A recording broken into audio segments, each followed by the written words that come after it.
suis ravie de vous accueillir aujourd'hui. Vous êtes très nombreux, vous êtes plus de 160 à vous être connectés ce matin. Donc bienvenue à tous. Alors c'est une expérience qu'on va vivre ensemble. C'est notre premier agri-débat en distanciel, en live comme ça, à distance avec ce nouvel outil que nous utilisons ce matin grâce à notre partenaire Les Clés de l'Agriculture. Donc merci beaucoup à eux. Et puis également merci à notre autre partenaire, le pôle IAR, Industrie Agro-Ressources, le pôle de la bioéconomie, sans qui cet événement ne pourrait pas avoir lieu. Alors, 2 mots sur Agridé, notre think tank, pour ceux qui ne le connaîtraient pas encore très bien. Donc, on est un think tank apolitique et indépendant du monde agricole et de l'agro-industrie. Et en fait, on est une plateforme qui organise des événements, des groupes de travail, des réflexions pour produire et diffuser des idées, des propositions, des débats, comme c'est le cas ce matin. Sans plus attendre et pour lancer les débats, en fait, je laisse la parole à Gérard Matron, notre secrétaire général d'Agridé, qui est avec nous ce matin, qui sera prêt à répondre à vos questions et qui peut intervenir lorsqu'il le souhaite. Donc voici sa vidéo de présentation de la note. Bonjour. Pour réussir les transitions agricoles, alimentaires et industrielles, l'agriculture et toute sa chaîne de valeur ont besoin d'innovation. Les startups, malgré leur fragilité, sont des parties prenantes de cette innovation, en particulier dans le domaine des biotechnologies. Dans notre dernière note de think tank, intitulée L'innovation biotech en mode startup, nous avons cherché dans quelles conditions ces startups éclosent et se développent, avec quels freins et quels leviers à l'innovation, et quels sont les secteurs les plus prometteurs. Rappelons-nous qu'en matière de transition agricole, les biotech apportent des solutions biosourcées telles que biocontrôle et biofertilisants. Les biotech rapprochent aussi l'agriculture des villes avec les fermes verticales. Du côté de la transition alimentaire, des startups participent à la réponse aux demandes de la société en proposant une alimentation plus équilibrée et source de naturalité, par exemple en diversifiant les sources de protéines.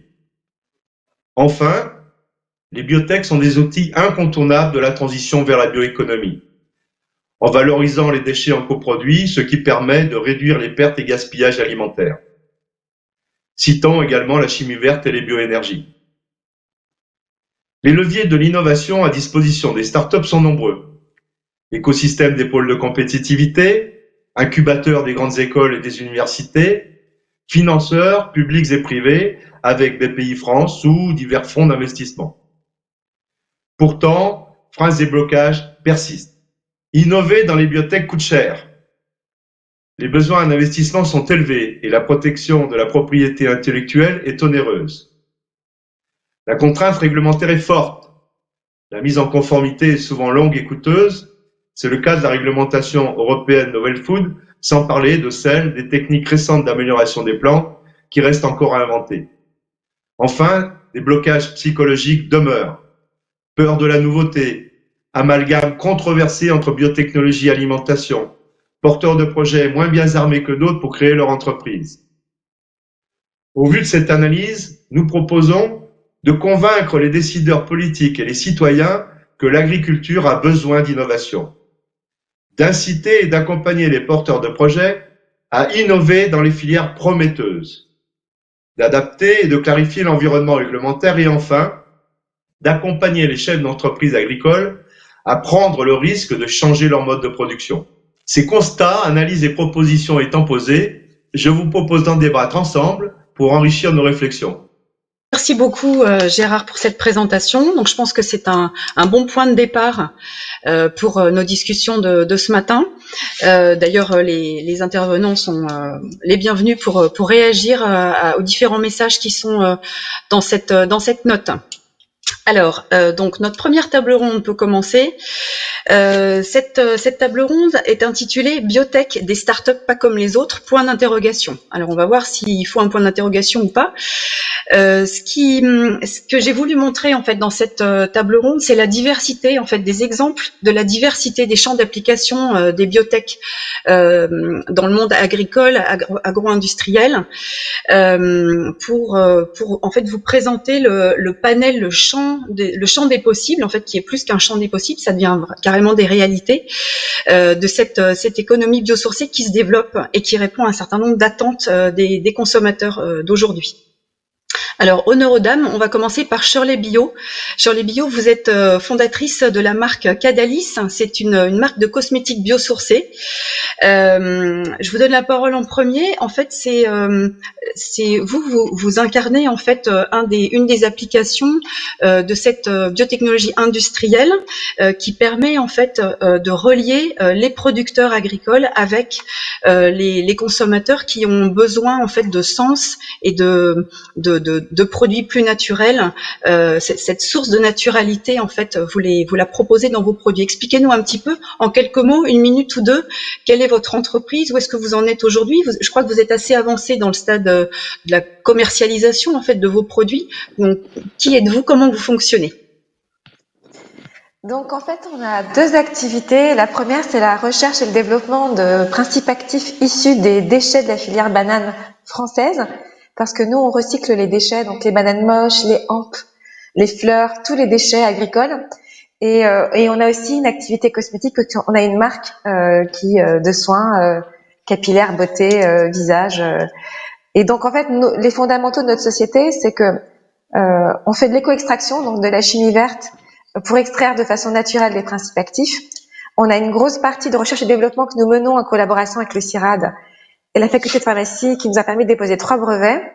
Et en fait, notre projet est de créer sur place, de réindustrialiser des territoires excentrés comme les Antilles, en ayant un outil industriel pour transformer la matière sur place et faire ainsi aussi un partage de valeur avec la filière agricole qui est à 100% actionnaire de ce projet depuis quelques années.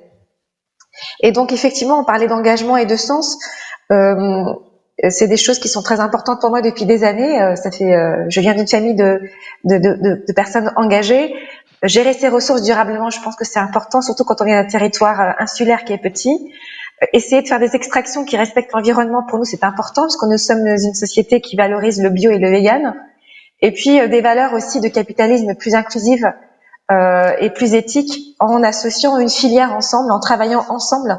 Donc avec à la fois un écosystème qui est composé à la fois des agriculteurs, également des centres de recherche, tels que le CIRAD par exemple, et également l'outil qui est plus, on va dire, économique, donc la start-up, qui, elle, a pour objectif d'avoir des produits qui soient vendables et rentables. Voilà.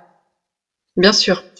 Ok, merci beaucoup. Il y a déjà plein de mots-clés en fait qu'on a pu retenir dans votre intervention, Shirley. Chimie verte, réindustrialisation des territoires, partage de valeurs, gestion durable des ressources. Je pense qu'on R&D, bien sûr, le rôle des instituts publics de recherche tels que le CIRAD. Je pense qu'on va revenir évidemment vers tous ces aspects. Je voudrais passer la parole à Antoine Drevel. Antoine Drevel pour la société Capcera. Alors, bonjour. Il m'a semblé que vous étiez bonjour. Il m'a semblé qu'avec Shirley, vous étiez en fait le représentant de l'autre entreprise ici qui est la plus proche des agriculteurs. Alors vous, ce que vous proposez, oui, c'est des solutions plus biosourcées en fait pour les agriculteurs, pour des bio-intrants qui soient naturels en fait, pour les aider à s'engager dans cette transition agricole. Qui soient davantage biosourcés, par exemple, on pense au biocontrôle, aux biofertilisants, etc. Expliquez-nous un petit peu ce que c'est que Capcera. Très bien. Donc, je m'appelle Antoine Drevel et j'ai créé Capcera il y a 2 ans avec des chercheurs de l'ESPCI.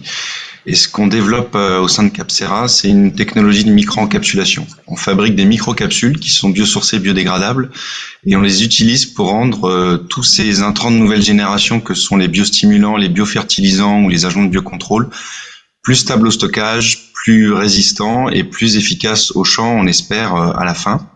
Donc on est en train d'adapter cette technologie qui vient plutôt du domaine de la cosmétique et de la pharmacie aux contraintes agricoles. Et on a 2 ans d'existence, donc on est toujours clairement nous en phase de R&D. Donc on est une biotech et puis ce qu'on appelle aussi aujourd'hui une deep tech, ça veut dire pour faire écho au mot d'introduction, on est une start-up qui va avoir besoin de mobiliser des fonds importants pour amener sa technologie jusqu'au marché. Mais qui a une technologie qui potentiellement peut avoir un impact très large sur le marché des intrants de nouvelle génération. Et puis pour faire écho à ce que vient de dire Shirley, que je ne connaissais pas avant aujourd'hui, mais qui a dit beaucoup de choses qui sont communes au projet Capcera, les fondateurs de Capcera sont aussi des gens engagés et qui ont la volonté, de la même manière que Shirley et de ses associés, de réindustrialiser des territoires, de porter un combat pour l'écologie et l'environnement, et aussi de travailler à rééquilibrer le partage de valeur dans les filières agricoles pour en remettre un petit peu plus chez l'agriculteur et un petit peu moins chez les autres acteurs. Donc je note que dans les startups qui sont impliquées sur ces filières aujourd'hui, il y a toujours cette notion d'engagement pour rééquilibrer les choses, que ce soit du côté de la nature ou du côté du partage de valeur. Merci beaucoup. Merci Antoine. Effectivement, il y a réindustrialisation, partage de valeur, répondre aux besoins des agriculteurs. Ça, c'est des choses qui vont parler à nos adhérents agriculteurs. Donc, je suis ravie d'entendre ça. Nour Akbar Ali, vous êtes fondateur des Nouveaux Affineurs. Vous représentez ici l'alimentaire, en fait. Vous êtes celui qui lui fabrique en fait de nouveaux aliments finalement. Alors ça ressemble à des fromages, mais ce ne sont pas des fromages, ce sont des affinés végétaux. Donc vous utilisez des ressources végétales pour produire des produits haut de gamme, si je comprends bien, pour répondre à des besoins des consommateurs aujourd'hui d'une gamme plus variée, en fait plus large de sources de protéines et d'aliments peut-être plus sains ou en tout cas diversifiés par rapport à l'offre traditionnelle. Expliquez-nous un petit peu ce que c'est que les Nouveaux Affineurs. Oui, avec plaisir. Je disais, les Nouveaux Affineurs, on est une société innovante de la gastronomie française. Ce qu'on fait, alors ça fait écho à pas mal de choses qui viennent d'être évoquées, y compris par Gérard en introduction, c'est de développer des alternatives végétales au fromage laitier, avec une maîtrise de la fermentation et donc tout un aspect technique pour la réalisation des produits. Je parle de produits alternatifs, mais c'est surtout des produits alternatifs et complémentaires, puisque aujourd'hui on est dans une logique de personnes en fait qui vont consommer potentiellement à la fois des produits laitiers et nos produits. Évidemment, les consommateurs qui ont une alimentation sans lait pour différentes raisons vont s'intéresser à ces produits, mais très rapidement on voit qu'on a de la demande de personnes qui, de la même façon, que cherchent aujourd'hui à diversifier sans arrêter leur consommation de viande ou de protéines animales en général. Elles ont quand même une volonté de réduire, et donc ça leur permet d'avoir des alternatives et surtout un complément par rapport aux produits qu'elles ont l'habitude de consommer. En termes d'objectifs de goût et de produits, nous, ce qu'on cherche à faire, en fait, c'est pas forcément des produits qui soient élitistes, mais en tout cas des produits qui soient bons et qui permettent d'avoir une approche du végétal par le goût, et qui soit pas une approche un peu sous contrainte, quoi. L'idée, c'est de faciliter justement cette transition pour le grand public. Et par rapport au sujet d'innovation, de fermentation, l'innovation en tout cas qu'il y a dans ce qu'on fait, c'est en grande partie en fait de travailler sur la préparation des matières végétales, et donc là une partie de procédés pour améliorer la texture et le goût des produits, mais surtout la fermentation qui va venir elle-même modifier la texture, le goût et la conservation des produits, et nous permettre de développer cette gamme avec une approche totalement clean label, puisqu'on met aucun texturant, aucun additif, aucun conservateur. Tout est apporté, et surtout le goût par la maîtrise et la refonte du procédé de fermentation.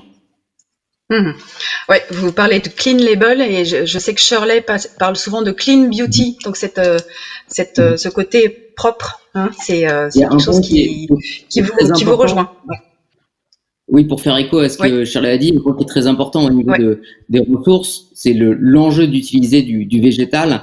Il y a bien sûr sur la diversification alimentaire et l'augmentation du ratio de protéines végétales, beaucoup de choses qui sont connues sur la santé, sur l'environnement, mais si on compare par rapport à un produit laitier équivalent, on a environ 85% d'émissions de gaz à effet de serre en moins pour 1 kilo de produits finis grâce à l'utilisation de matières végétales. Donc ça a quand même un impact significatif en termes de produits. Évidemment, nous, on est plutôt du côté consommateur par rapport à d'autres personnes qui ici sont plutôt du côté production de matières premières. Nous, on est à l'autre bout de la chaîne, d'où cette logique de travail sur des produits finis. De qualité. Ouais, la qualité, c'est vraiment votre votre objectif, des produits de qualité pour les consommateurs. Très bien. Je vais donner maintenant la parole à Jérémy Blache. Donc Jérémy, lorsqu'on a préparé cette table ronde, vous m'avez dit, moi, mon objectif, c'est de faire de la couleur écologique. J'ai trouvé que c'était un beau slogan. Donc vous, en fait, ce que vous faites, c'est, donc si j'ai bien compris, vous en êtes aussi plutôt au stade recherche-développement qu'au stade commercialisation. Et donc ce que vous cherchez à faire, c'est des colorants biosourcés. Parce que cette industrie des colorants textiles en fait est assez polluante et donc vous êtes en recherche d'alternatives biosourcées. Expliquez-nous un petit peu ce que c'est que votre société Pili. Oui, merci beaucoup pour l'invitation. Donc effectivement, la mission de Pili, c'est de développer une alternative biosourcée aux colorants et aux pigments. Alors en particulier ceux de l'industrie textile, mais de manière générale à tous les pigments et colorants utilisés dans l'industrie. Alors à l'exception notable du secteur alimentaire. Pourquoi? Parce qu'aujourd'hui la production de colorants est vraiment extrêmement polluante. Alors, 99% des colorants utilisés dans le textile, dans les plastiques, dans les peintures sont d'origine pétrosourcée ou issus de ressources fossiles. On estime que leur production émet 80 millions de tonnes de CO2 par an. Souvent, 90% de ces produits-là ou de leurs précurseurs sont issus de filières asiatiques qui sont souvent assez polluantes. Et voilà, il y a aussi impliqué dedans et rejeté dans l'environnement énormément de quantités de produits chimiques qui sont qualifiés de toxiques pour l'environnement.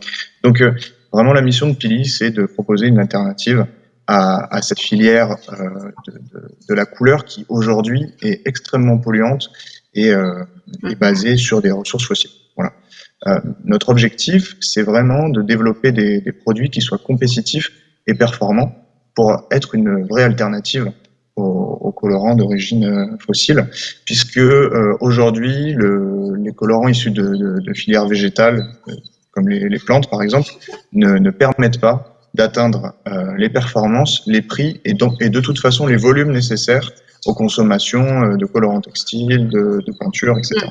Voilà. Donc on a créé la société pour vraiment dans le but d'avoir un impact environnemental sur cette filière. Et puis évidemment aussi les autres en ont parlé, de réindustrialiser, de réimplanter en fait une activité en Europe. Voilà. En termes d'impact, on pense que sur les produits qu'on est en train de développer, l'ordre de grandeur, c'est qu'on va pouvoir diviser par 10 les équivalents émissions CO2. Ça prend en compte notamment la consommation d'énergie. Et puis surtout, en fait, s'affranchir des matières premières fossiles et des produits chimiques qui sont souvent toxiques ou polluants qui sont impliqués dans les procédés de production. En termes de développement, on a un premier pigment qui est en train d'entrer en phase de qualification. Donc là, on est capable de produire ces produits-là à l'échelle du kilo et de commencer à échantillonner différents clients pour le tester. Là, par exemple, on est en train de le tester dans des applications de peinture notamment et de bioplastique aussi. Voilà. Ça a l'air de bien s'intégrer, de bien résister à la lumière. Ça, c'est typiquement la caractéristique qui est importante pour la couleur. Voilà. Donc après, Pili a une quinzaine d'employés qui sont vraiment dédiés à la R&D sur 2 sites, donc un site biotech et un site chimie, et développe maintenant un portefeuille de produits avec des pigments et des colorants, avec quand même un focus textile, même si là on est en train de tester des choses dans les plastiques et les peintures. Notre focus, ça reste quand même la chimie de la coloration textile qui est la plus polluante. Pour finir, je dirais que notre spécificité, c'est de combiner en fait les procédés biotech et chimie. Alors, c'est lié à notre secteur, la chimie de spécialité, et en particulier la coloration, qui est vraiment une industrie de gamme. Donc là, on est absolument obligé, et on pense que c'est très intéressant de développer cette approche aussi pour d'autres marchés, de pouvoir combiner la biotech et la chimie. Pour nous, la biotech, c'est un petit peu changer la chaîne de valeur et utiliser des ressources du carbone renouvelable, de la biomasse comme matière première. Et la chimie, c'est un outil qu'il faut pouvoir utiliser dans tous les cas. Évidemment, on travaille sur des procédés de chimie verte pour réduire aussi l'impact de ces procédés-là. Et ça, la chimie, il faut pas s'en priver, c'est un moyen d'accéder, d'ouvrir en fait l'espace moléculaire disponible, d'accéder à des nouvelles fonctions, d'augmenter les performances des produits. Voilà. Ok, très bien. Merci beaucoup, Jérémy. Alors, il y a beaucoup de choses qui vous rejoignent, tous les quatre, hein, beaucoup de choses qui vous relient. Vous avez des objectifs communs, vous avez des mots que vous utilisez qui sont vraiment très très proches les uns des autres. Il y a aussi quelque chose qui vous rapproche, c'est la manière dont vous avez commencé à travailler en fait. C'est-à-dire que j'ai remarqué que le rôle important, comme on l'avait noté dans notre note qui vient d'être présentée, le rôle des grandes écoles ou des milieux universitaires pour incuber les startups. Donc Nour, je sais que les nouveaux affineurs ont été incubés sur AgroParisTech. Antoine, pour Capcera, donc c'était à l'ESCPI, l'École supérieure de physique chimie industrielle, que votre entreprise a été incubée. Et puis ce rôle en fait de la recherche publique, on en a parlé avec Shirley pour le CIRAD, Nour avec l'INRA, Jérémy, vous venez de nous parler de Toulouse White Biotech, l'INRA également. Est-ce que vous pourriez nous parler les uns et les autres de ce rôle en fait de ce monde de la recherche publique et puis des grandes écoles ou du monde universitaire pour lancer vos projets. Nour, par exemple, expliquez-nous comment ça fonctionne, comment ça a servi à impulser votre projet. Alors moi, j'ai créé les nouveaux affineurs il y a 3 ans, et à la même période, il y avait AgroParisTech qui est en train de monter un projet donc d'incubateur sur son site de Massy. J'ai vu d'ailleurs que Catherine Lecomte allait intervenir sur la deuxième Oui. table ronde. Et donc, l'objectif, c'était d'accompagner des sociétés qui avaient un projet agroalimentaire avec des obstacles techniques et scientifiques à lever. Dans ce cadre, on a pu s'installer là-bas avec de l'allocation justement de laboratoires, avoir accès à du matériel et surtout des équipes en fait INRA et AgroParisTech qui ont pu au départ apporter un conseil scientifique sur les toutes premières étapes du projet. Et rapidement après, ça s'est fait de façon indirecte, mais quand même via cet écosystème, des connexions avec l'INRA et certains projets qui ont pu être menés de façon, on va dire un peu plus indépendante de l'agro, mais qui ont pu naître en tout cas via cet écosystème. Et puis le Carnot Caliment et certaines équipes de l'INRA dans des labos un peu différents, spécialisés sur des sujets de microbio notamment qui nous intéressaient. D'accord, donc un accompagnement scientifique en termes de compétences pour développer vos procédés et votre projet. Antoine, comment ça s'est passé à l'ESCPI pour vous? Qu'est-ce que ça vous a apporté en fait d'être dans cet incubateur? Alors déjà, il faut savoir que moi j'ai créé la société avec des chercheurs de l'ESPCI, donc c'est aussi Ouais. la raison pour laquelle on s'est implanté là, puisqu'on collabore avec le labo d'où on vient la technologie. Et je trouve que l'ESPCI également a son incubateur depuis 4 ou 5 ans qui s'appelle l'Institut Pierre-Gilles de Gênes, l'IPGG.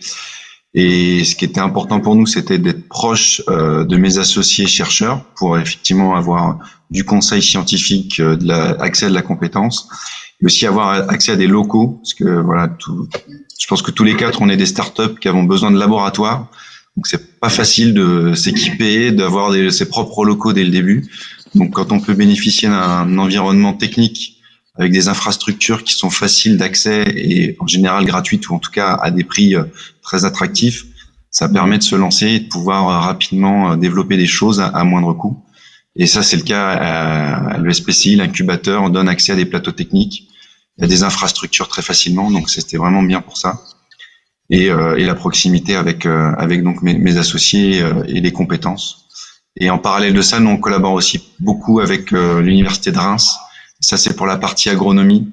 Et c'est un peu la même chose. L'intérêt de collaborer avec l'environnement académique, c'est d'avoir accès à des compétences de pointe, des expertises qu'on n'a pas ou qu'on peut pas se payer en interne. Et dans ce cas-là, des infrastructures type, dans notre cas, c'est des serres ou des équipements liés à l'étude des plantes. Donc c'est vraiment très la manière la plus optimale de travailler pour des startups comme nous. Ouais. Et donc ça, c'est vraiment une spécificité des startups biotech. Vous avez besoin d'équipements spécifiques, vous avez besoin de labos, vous avez besoin de serres. Bon, ça, c'est des équipements dont on n'a pas forcément besoin dans d'autres secteurs d'activité. Vous travaillez le exactement. vivant. Je veux dire, toutes les startups du digital, typiquement, qui développent des services en ligne n'ont pas ces problématiques-là. Par exemple, on peut difficilement nous aller se faire incuber à Station F. Il y a pas les locaux, il n'y a pas les infrastructures pour des boîtes comme nous. Il faut des laboratoires dans un environnement qui va bien, avec tout ce que ça implique en approvisionnement de fluides, d'énergie, d'élimination des déchets, enfin plein de détails qui n'en sont pas quand on doit se pencher sur ces problèmes-là. Et le fait d'aller dans les incubateurs qui fournissent tout ça clé en main, c'est vraiment, on gagne énormément de temps. On dépense moins d'énergie à gérer ces sujets-là, puisqu'ils sont gérés par l'incubateur. Et on a juste à se focaliser, à développer notre technologie, notre proposition de valeur et notre société. Donc, c'est vraiment des environnements très propices au développement des startups biotech. Ouais. Alors, vous parlez de valeur et justement, on vient de recevoir une question concernant le partage de la valeur et en fait le retour de la valeur dont on parle souvent auprès de l'agriculteur. Donc, je pose cette question à vous-même, Antoine, et puis à Shirley, qui est aussi en lien direct avec les producteurs de bananes. Est-ce que vous pourriez tous les deux répondre à cette question, en fait, la question du partage de la valeur, et en particulier avec les producteurs agricoles? Oui, alors moi, la première chose, c'est que j'ai pas retrouvé quelle était la source de cette info, mais il y a une étude qui a été publiée il y a moins d'1 an sur l'analyse du partage de la valeur sur les filières agricoles en général et de la prise de risque. Et dans la chaîne de valeur agricole, celui qui prend le plus de risques, c'est l'agriculteur, et celui qui capture le moins de valeur, c'est l'agriculteur. Donc c'est absolument pas acceptable. Donc c'est un peu contre ça qu'on voudrait agir, nous. Après, concrètement, comment on le fait? Aujourd'hui, on est en phase de R&D, donc on peut pas encore le faire, mais notre objectif, c'est de développer des produits de traitement biologiques, donc de nouvelle génération, plus durables et compétitifs en termes de prix avec les traitements conventionnels. Aujourd'hui, l'agriculteur, il a le choix entre rester dans les traitements conventionnels qui sont très critiqués et dont on sait qu'il va falloir sortir à un moment, et avoir un bilan économique qui tient à peu près la route, ou alors aller vers des solutions alternatives, et c'est très très très compliqué à la fin de l'année d'avoir un résultat qui est positif, en particulier dans les phases de transition.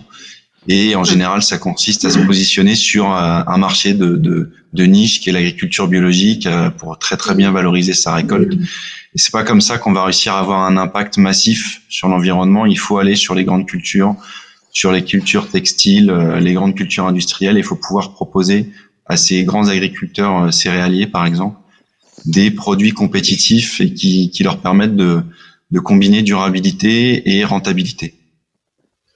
Shirley, cette question de partage de la valeur avec les producteurs agricoles, En fait, comment moi, vous travaillez avec eux?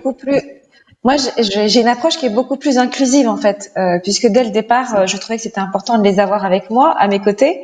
Donc oui, c'est la société qui investit sur le développement, la recherche, les brevets de laboratoire, mais les agriculteurs sont actionnaires. En fait, ils ont investi il y a 4 ans maintenant. Donc quelque part, on partage tous le coût de cet investissement sur la recherche et le développement. Alors après, on a des cofinancements. On est cofinancé par les fonds européens et la collectivité territoriale de Martinique sur la partie recherche et développement. Et puis aussi, dans le projet, il y a une dimension qui est industrielle.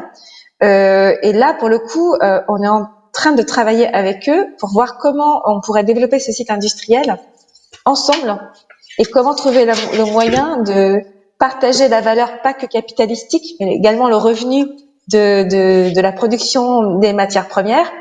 Et donc, c'est un travail de collecte des matières premières avec eux, puisque nous, on collecte aussi les fleurs et les hampes. Donc, comment leur donner envie de récupérer ces matières végétales, justement les rémunérer pour qu'ils le fassent, et comment justement mettre en place un système où la filière pourra aussi récupérer une partie de ses valeurs sur la vente des produits finis, et je parle de la partie ingrédients. Donc nous, on a une démarche qui n'est pas, les agriculteurs ne sont pas à l'extérieur, ils sont à l'intérieur. Ils sont C'est une dedans. démarche qui est Ouais. inclusive. Donc la question se pose pas. Personnellement, j'ai créé ma boîte en 2010 et tout de suite, j'ai incité les planteurs à venir avec moi parce que si on veut avoir une vraie démarche, à mettre en place un vrai écosystème et vraiment faire un vrai partage de valeur, je trouve que c'est important de les intégrer à un moment ou à un autre dans le fonctionnement capitalistique. Voilà. Et donc, on a bien séparé les activités. L'activité R&D, ils sont dedans. L'activité industrielle, ils seront dedans, mais je pense de façon plus forte. Nous, on pilotera la recherche et on mettra à disposition un outil industriel avec des procédés à des filières agricoles. D'ailleurs, je travaille avec d'autres filières. Je suis en discussion avec des filières dans d'autres pays.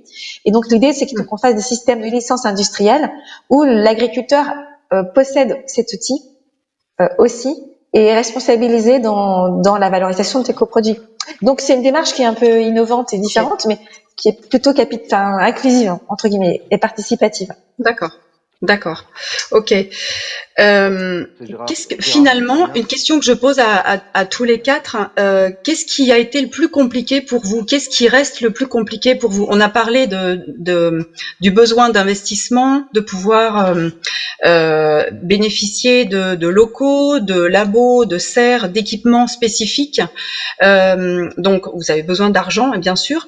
Mais qu'est-ce qui est le plus compliqué? Moi, j'ai eu l'impression, en travaillant sur ces sujets, que la réglementation était souvent un frein très important à vos développements, au développement de vos produits aux uns et aux autres.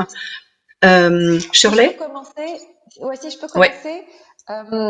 Moi, le frein principal qu'on peut avoir, c'est que moi, je suis ultramarine et je travaille sur un végétal qui est le bananier et la banane. Et donc, je pense que le premier frein que j'ai eu en France, ça a été l'éloignement géographique. On n'a pas d'incubateur, on n'a pas d'écosystème performant sur place pour nous permettre de faire de l'innovation.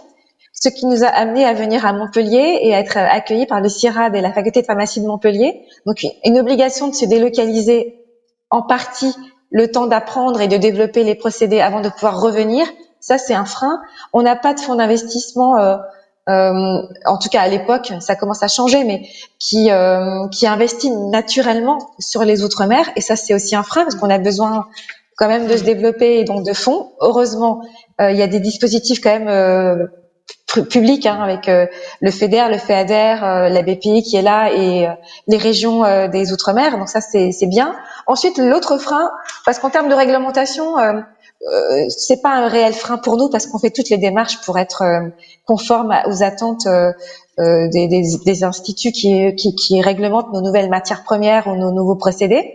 L'autre frein, c'est principalement peut-être à l'époque l'a priori qu'on a peut-être eu en France de démarches éco-conscientes, donc sur la gestion des ressources des déchets, où les gens n'étaient pas du tout se sentaient pas concernés il y a quelques années. Et je pense que typiquement la crise du Covid va peut-être accélérer ces prises de conscience et ces prises de sens, parce que moi à l'époque on m'a pris pour une illuminée, alors que moi j'étais peut-être en avance sur mon temps, comme peut-être aussi Antoine qui en parlait tout à l'heure aussi. Aussi ces préjugés dont nous souffrons nous l'outre-mer sous nos matières premières, beaucoup de non prise au sérieux de l'intérêt de la banane et du bananier, qui pourtant est une ressource durable. Il n'y a pas de saisonnalité, il y a de la banane tous les jours, et donc c'est une ressource qui est, je trouve, idéale. Alors ce qui m'a amené pour le coup à trouver des leviers de développement dans d'autres pays, notamment aux États-Unis ou en Asie. Parce que mine de rien, et on se rend pas toujours compte, la banane est le fruit le plus consommé dans le monde, et il y a énormément de déchets générés par des filières industrielles, notamment parce que c'est l'ingrédient de base dans les compotes et dans les smoothies. Voilà, donc moi je dirais que c'était un frein qui était plus lié à notre géographie et notre insularité, qui sont un vrai problème, et aussi un frein sur les mentalités françaises qui ne demandent qu'à être ouvertes, parce qu'il y a une méconnaissance des problématiques ultramarines et aussi de l'intérêt des végétaux issus de l'outre-mer. Oui, très bien. Antoine, vous vouliez intervenir? Parce que là, pour le coup, je crois que la réglementation, c'est le principal frein que vous avez identifié pour développer vos produits.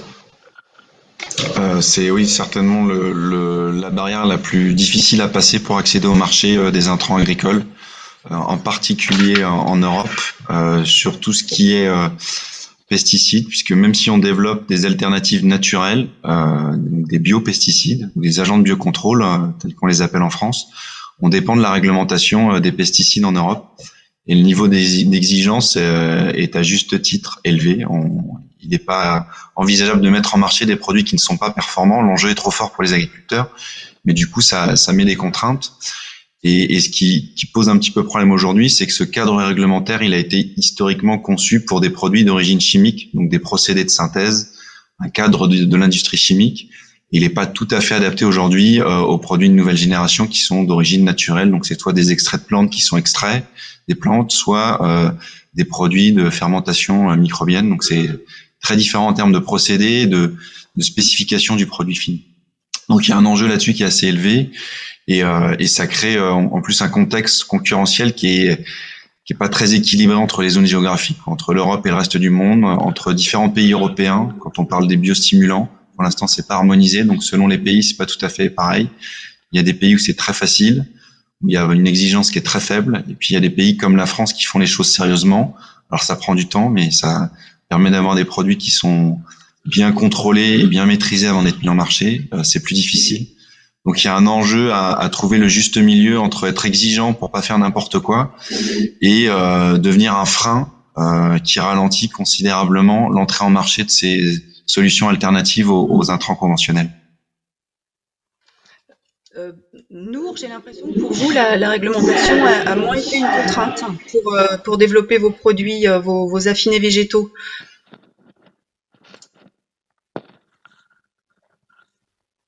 Je vous entends pas. Pardon.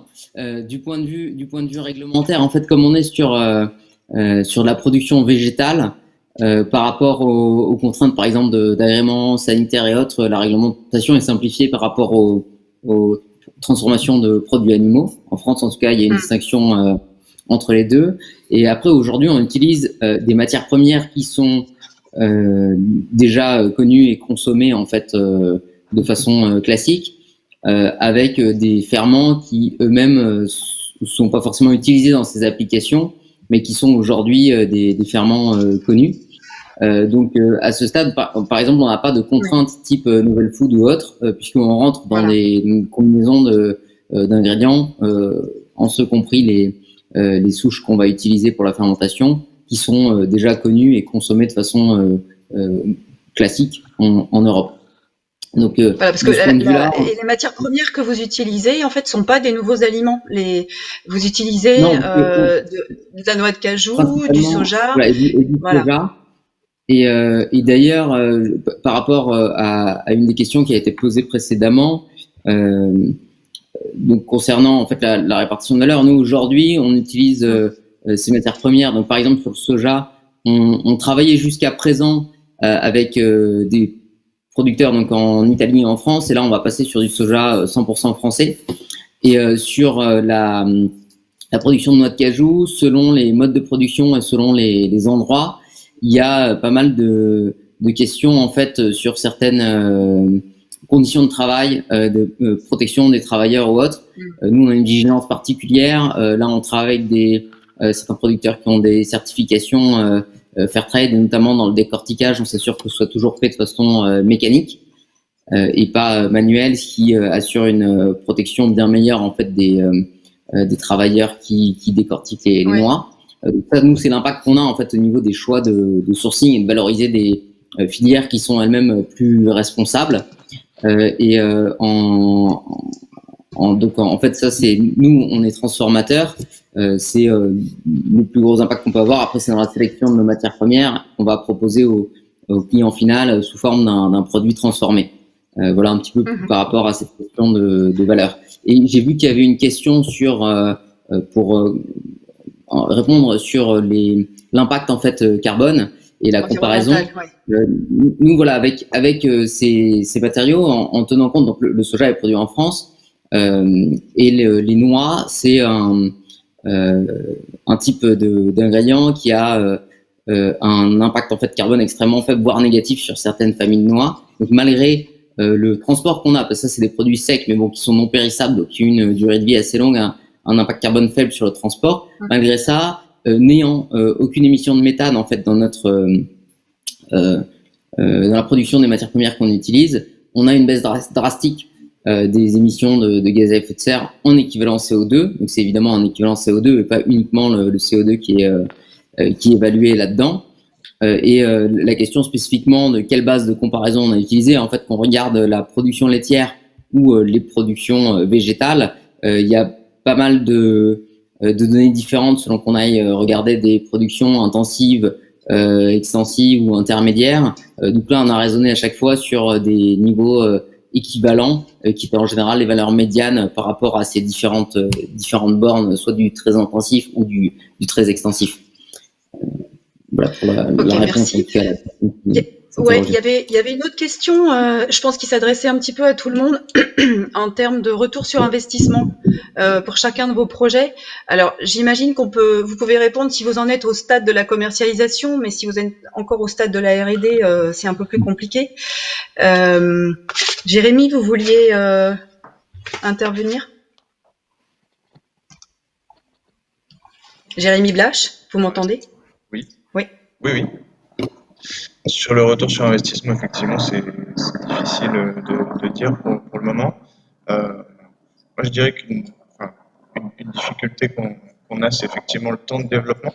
Mais c'est lié à la nature de notre projet. En fait, ça fait 150 ans que l'industrie chimique optimise la production de colorants. Donc nous, il faut qu'on arrive dans un temps réduit, voilà, avec 10 ans, à arriver aux mêmes performances. Donc c'est assez complexe.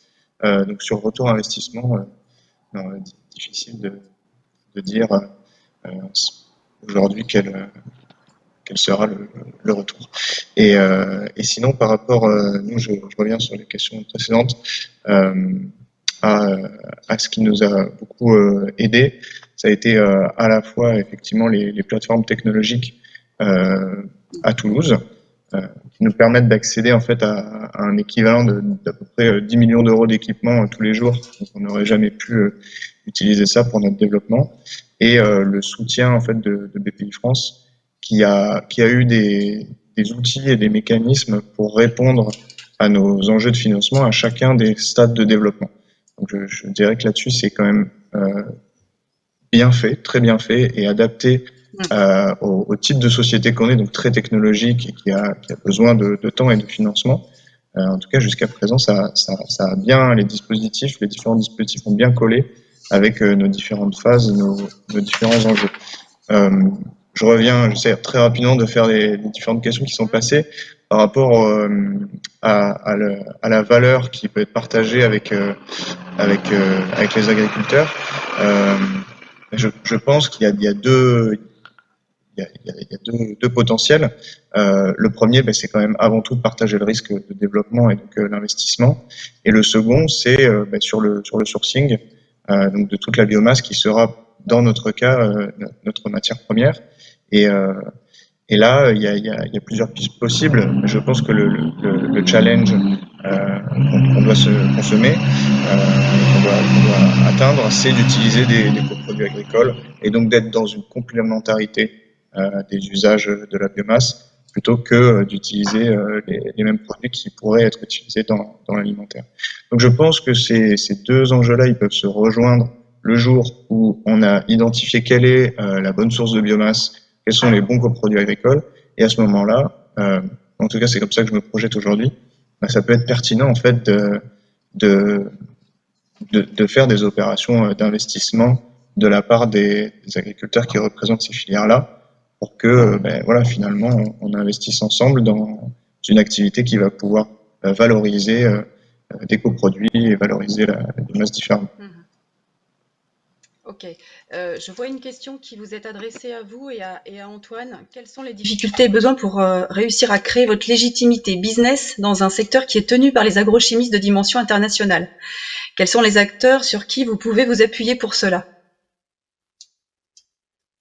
Antoine, vous voulez enchaîner? Oui, alors déjà oui, c'est difficile, je confirme. Nous, on a eu des contacts avec la plupart de ces très grandes firmes qui nous regardent, je pense, attentivement. pour prendre de l'info, vraisemblablement, pour comprendre ce qu'on faisait, en quoi c'était différent. Aujourd'hui, c'est pas avec eux qu'on travaille. On travaille avec d'autres acteurs qui sont plutôt des gens, justement, qui travaillent, qui sont des clients de ces agrochimistes, ou qui sont très proches des agriculteurs et qui ont envie de pouvoir amener des choses différentes aux agriculteurs. Voilà, comment vous dire. Ce qui est clair, c'est que les gens qui tiennent la filière agrochimie aujourd'hui, je pense qu'il y a un problème culturel, scientifique, qui est que c'est beaucoup des gens qui viennent justement du monde de la chimie. Donc, quand on discute avec ce type de société, on parle à des chimistes. Et aujourd'hui, les produits de demain, ils émanent plutôt du champ de la microbiologie, ou en tout cas de la chimie des plantes peut-être, mais en tout cas pas de la chimie de synthèse pure. Et il y a un choc culturel en général quand on parle avec ces gens-là. On n'arrive pas à leur faire comprendre l'intérêt de ce qu'on fait. Ils restent souvent dans un moule qui est celui des 30 dernières années. Donc il faut réussir à trouver des gens qui sont plus ouverts à l'innovation de rupture. Et en général, comme dans tous les métiers, c'est pas les acteurs en place, quoi. C'est pas les gros acteurs en place qui sont les promoteurs de l'innovation de rupture. C'est plutôt les outsiders ou les nouveaux joueurs, quoi. Donc c'est plutôt avec ces gens-là qu'on travaille. Ouais, donc on voit bien cette question de l'articulation entre les technologies du vivant et puis la chimie, que ce soit au niveau des acteurs économiques ou bien de la réglementation finalement, du cadre réglementaire. Shirley, j'ai l'impression que vous voulez ajouter quelque chose. Ouais. Oui, j'ai une remarque parce que d'abord, encore une fois, je trouve que la question ne s'adressait pas qu'à vous deux, parce que moi, en l'occurrence, nous, on fait de la chimie et on travaille avec des grands groupes, notamment Johnson et L'Oréal, ou des groupes comme Symrise. Enfin, on est en contact avec des grands groupes internationaux qui, pour le coup, ont une approche assez bienveillante de notre démarche et qui sont déjà aussi des groupes qui sont engagés dans des démarches de proximité des filières agricoles et qui ont cette expérience de valoriser des projets issus, des projets durables entre guillemets. Et je trouve ça, pour le coup, je travaille avec eux, je trouve ça vraiment très intéressant parce qu'ils ont des compétences qu'on n'a pas toujours nous. En fait, nous, on a énormément de data en chimie sur le bananier, et eux, ils ont des compétences qui sont connexes aux nôtres, notamment sur l'efficacité sur des peaux reconstituées, etc. Et donc, il y a de vraies synergies qui se mettent en place. Nous, on est incubé dans l'accélérateur de L'Oréal depuis 1 an et demi, et on bosse beaucoup avec eux, en fait. Donc, c'est des problématiques. Typiquement, nous, travaillons sur le bananier. Et pour vous donner un ordre d'idée, parce que, encore une fois, à chaque fois quand je parle de banane, c'est sous-estimé. D'où la question qui moi, m'interpelle. Alors, aujourd'hui, on a un pouvoir antioxydant sur un de nos ingrédients qui est 4500 fois plus antioxydant que l'huile d'argan. On travaille vraiment sur des ingrédients qui sont à haute valeur ajoutée, aussi bien pour la nutrition que pour la beauté. Et donc, assez rapidement, mine de rien, je trouve qu'on a eu cette chance de pouvoir trouver un écho intéressant dans ces grands groupes qui sont eux-mêmes engagés dans des démarches à la fois de chimie, de transition vers de la chimie verte, et qui sont également engagés dans de vraies politiques de sustainability, entre guillemets, sur le sourcing de leurs matières premières. Ok. Je suis entièrement d'accord, mais c'est spécifique à la cosmétique, qui est la première filière industrielle qui a été confrontée à ces problématiques de naturalité, d'avoir des ingrédients sourcés, et qui peut très bien les valoriser. Et c'est beaucoup plus difficile dans le domaine des intrants agricoles. Je veux dire, il y a aucun produit qui peut être valorisé à 1 000 € le kilo dans le monde des intrants agricoles. Quand on divise ça par 10 dans le meilleur des cas, et parfois par 100. Donc il y a ce que vous exposez est tout à fait juste. Mais on n'en est pas là aujourd'hui, malheureusement, dans le monde des intrants agricoles. C'est un petit peu plus difficile. J'espère qu'on va y venir, mais c'est pas le cas aujourd'hui. Oui, moi je rejoins aussi Antoine là-dessus. Donc les voies, c'est effectivement de travailler éventuellement avec des clients directement qui vont être soutiens.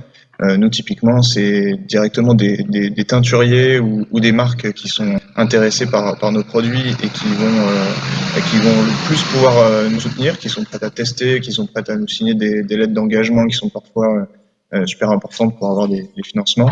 Et puis, par moment, parce que en fait notre chaîne de valeur est compliquée, donc je pense que c'est lié à la chimie de spécialité en particulier. Par moment, en fait, on peut parler à ces acteurs sous l'angle du sourcing, parce qu'en fait, il y a quand même plusieurs chaînons dans la construction dans la production de ces molécules, et donc parfois eux-mêmes sont confrontés à des difficultés de sourcing provenant d'Asie, par exemple. Et là, en fait, on trouve un écho et un fort intérêt, parce que finalement, on constitue une alternative à des produits pétrosourcés qui sont parfois sous tension en Asie à cause des lois environnementales qui sont parfois très très strictes. Récemment, par exemple, la Chine a mis en place des lois environnementales extrêmement strictes qui ont mené à des crises de l'offre, où il y avait un site majeur de production qui a été fermé pendant 6 mois. Il y a eu des choses hallucinantes, quoi. Il y a 2 ans, il y a eu des colorants il y a eu des ventes aux enchères de colorants tellement c'était devenu rare sur une courte période de temps. Voilà. Ok. On a d'autres questions. Je vois qu'il y a une question pour Capcera qui dit mais c'est pas avec les chimistes, c'est plutôt avec les semenciers qu'il faudrait prendre contact. Est-ce que vous avez déjà contacté ces gens-là? Antoine, j'imagine. Oui, on a des contacts avec des semenciers qui sont pour les traitements de semences. Oui, des partenaires potentiels. Voilà, les semenciers cherchent à intégrer sur leurs semences des traitements de semences basés sur des micro-organismes naturels qui vont aider la graine à germer plus vite ou à résister à des stress. Et c'est là où nous on peut intervenir en protégeant ce micro-organisme, surtout pendant les phases de stockage des graines, éventuellement à la ferme où c'est un petit peu compliqué. Donc effectivement, c'est des choses qu'on essaie de faire. Mais là, on est aussi en concurrence avec les agrochimistes qui eux-mêmes vendent des produits de traitement de semences aux semenciers pour livrer une semence complète à l'agriculteur. Je vois qu'il est 11h moins 5, donc juste pour les 5 dernières minutes, je voudrais refaire un petit tour de table parmi vous quatre. Un petit point d'actualité, un impact Covid. Oui, non, juste un décalage des projets, ou bien est-ce que c'est vraiment compliqué pour vous en ce moment? Donc première question, et puis deuxième question, comment vous vous voyez dans 10 ans? Vers où va-t-on finalement, parce que au départ je voulais vous demander si vous aviez des questions pour les intervenants de la deuxième table ronde, mais j'ai l'impression que vous avez plutôt envie de leur dire merci. J'ai vu que vous avez profité les uns et les autres des services de BPI France à un moment ou à un autre, hein. Ça c'est vraiment un point commun que vous avez tous. Donc finalement voilà, un impact Covid, fort, pas fort. Aujourd'hui, vous en êtes où? Et puis voilà, dans 10 ans, vous en serez où? Antoine. Impact Covid, à court terme, pas très fort, grâce au soutien de BPI France, effectivement. On a eu un gros financement dans le cadre du plan Deep Tech de BPI juste avant la crise. Enfin, on a vraiment reçu les fonds 10 jours avant le confinement, donc c'était plutôt bienvenu. Et puis avec le soutien aussi de notre investisseur Agri-Innovation. Donc de ce point de vue-là, ça va. Par contre, effectivement, en termes de développement, le confinement il est arrivé au début du printemps, donc c'est le pire moment parce que c'est là où on démarre tous les essais de qualification au champ pour la saison du printemps sur les cultures annuelles. Et donc on a fait, je pense, un quart de ce qu'on voulait faire. Donc maintenant, on va devoir attendre l'année prochaine. Donc tout va glisser d'un an, ce qui veut dire qu'il faut qu'on trouve de quoi financer cette année de plus de développement à un moment ou à un autre. Alors, je suis pas très inquiet là-dessus, mais non, parce que l'impact, il est là. Ça va tout décaler d'un an dans notre développement. Et la deuxième question, dans 10 ans, écoutez, j'espère qu'on sera une société profitable, qui vivra de ses revenus, qu'on aura plusieurs intrants innovants en marché pour accompagner les agriculteurs et avec une belle usine en France pour fabriquer tout ça avec des exportations en Europe et peut-être plus loin. Ok, oui, on parlait du temps long de l'agriculture, hein. C'est ça le souci. Nour? Oui, alors sur l'impact de la crise actuelle, nous on est vraiment précisément dans une phase où on vient de quitter l'espace labo donc qu'on avait pendant cette période d'incubation pour une phase de scale-up sur un pilote industriel. Donc là, ça a engendré un peu de retard. Après, on est dans des perspectives de croissance et forcément par rapport à la distribution, ça a un impact parce que les gens là ne vont pas de la même façon au magasin. Il y a une perturbation au niveau des distributeurs et donc dans la chaîne de distribution des produits sur laquelle nous, il faut plutôt qu'on s'adapte et qu'on repense un petit peu à nos canaux de distribution. Donc sur le court terme, une perturbation, mais qui engendre plus un retard que d'énormes difficultés, en tout cas pour l'instant. Et voilà, on a un peu de temps sur lequel il va falloir quand même être assez vigilant. Après sur le futur, et ça permet de commenter aussi par rapport à certaines questions qui sont passées et aussi sur les difficultés. En fait, je pense qu'on a en point commun tous les quatre d'avoir une activité qui est technique et ou industrielle. La question du développement et de la montée en échelle, elle est quand même complexe quand on veut aller sur des sujets qui sont industriels, qui nécessitent du capex. Quelqu'un disait en commentaire pourquoi vous faites pas uniquement du développement et laisser l'industrialisation à des grands acteurs établis qui eux ont des fonds. Moi, je pense que c'est pas forcément un chemin qui est idéal et ça fait partie aujourd'hui des obstacles qu'on a. On a parlé des dispositifs qu'on avait eus qui facilitaient l'accès aux locaux ou à des équipements techniques. Et justement, pour passer à ces étapes-là plus industrielles, c'est plus complexe parce que ce soit en disponibilité de locaux, d'équipements et de fonds pour financer ces capex et puis cette R&D, ça demande pas mal d'efforts et d'agilité qui sont des barrières à l'entrée en fait pour le développement. Mais aujourd'hui, il faut, au contraire, je pense qu'on continue à garder notre indépendance le plus possible pour pouvoir avancer et se développer, pas forcément sous le giron d'acteurs existants. Et donc, dans 10 ans, j'espère qu'on va pouvoir continuer ce chemin-là et surtout que l'alimentation végétale sera bien plus démocratisée qu'aujourd'hui et qu'on aura réellement avancé sur ces questions de transition alimentaire. Merci. Shirley ? Alors l'impact Covid, on avait eu la chance avec le CIRAD, on avait fait tous nos essais de transformation juste avant le confinement. Et donc on est en train de reprendre tranquillement les tests. Sur la filière, on n'a pas d'impact puisque c'est une filière qui n'a pas de saisonnalité réelle puisqu'on a de la banane tous les jours, donc ça ne changera pas notre partie en lien avec les agriculteurs donc ça c'est pas gênant et ça va décaler de 1 ou 2 mois, mais c'est pas très perturbant. Et sur l'activité, puisque nous on a quand même la chance d'avoir une activité commerciale, on a réussi à switcher en 1 semaine et à produire des gels hydroalcooliques. Donc et on Bravo. a aussi contribué à l'effort pour soutenir les soignants et les pharmaciens et tout le monde. Voilà, donc ça nous a pris beaucoup de temps et ça nous a permis aussi de tenir. Donc pas d'impact. Après, je pense que le côté positif de tout ça, c'est qu'il y aura peut-être des prises de conscience plus fortes des acteurs ou des consommateurs de vouloir consommer différemment, de vouloir soutenir des initiatives plus franco-françaises. Et surtout, je pense, beaucoup ont réalisé l'importance de réindustrialiser la France, de créer une espèce d'indépendance, une certaine autonomie financière. Et moi, je vais avoir, désolée, je suis ultramarine, mais je vais avoir une pensée pour l'outre-mer. On vit beaucoup de l'agriculture et du tourisme. Le tourisme va être sinistré dans les prochains mois. Ça va être assez terrible.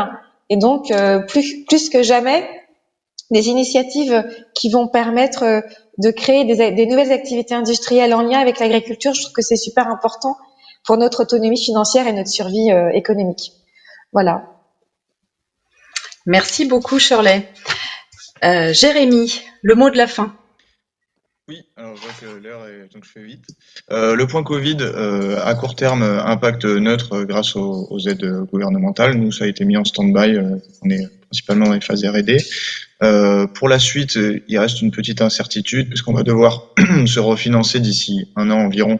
Donc j'espère que l'impact ne sera pas trop fort sur pour les prochaines phases de financement de l'entreprise qui sont encore par levée de fonds. Dans 10 ans, j'espère que, comme les autres évidemment, qu'on aura un site industriel qui sera en mesure de produire, peut-être même plusieurs, et que plus généralement, en fait, il y aura un écosystème se sera créé, on aura contribué modestement à créer, où en fait il y a des acteurs dans la chimie du végétal qui auront pu émerger et où on verra en fait dans la chimie, notamment des intermédiaires chimiques qui sont biosourcés, qui sont produits à partir de biomasse, toujours en complémentarité des usages évidemment, et que alors un des exemples que je peux donner qui existe aujourd'hui, c'est Clariant qui arrive à produire des building blocks chimiques biosourcés via un procédé en utilisant de la paille. Donc j'espère qu'il y aura d'autres exemples comme ça dans 10 ans et que ce sera porté aussi par des acteurs qui ont pu émerger et dans lesquels les filières agricoles auront pu investir. Ok, merci beaucoup. On est presque à l'heure, il est 11h03, c'est parfait. Merci à tous les quatre. On a entendu beaucoup de choses. Moi, je retiens engagement, réindustrialisation, chimie verte, voilà, écosystème d'innovation. Merci beaucoup d'avoir présenté vos projets. J'espère que cet événement vous permettra de créer de nouveaux contacts et de continuer à avancer.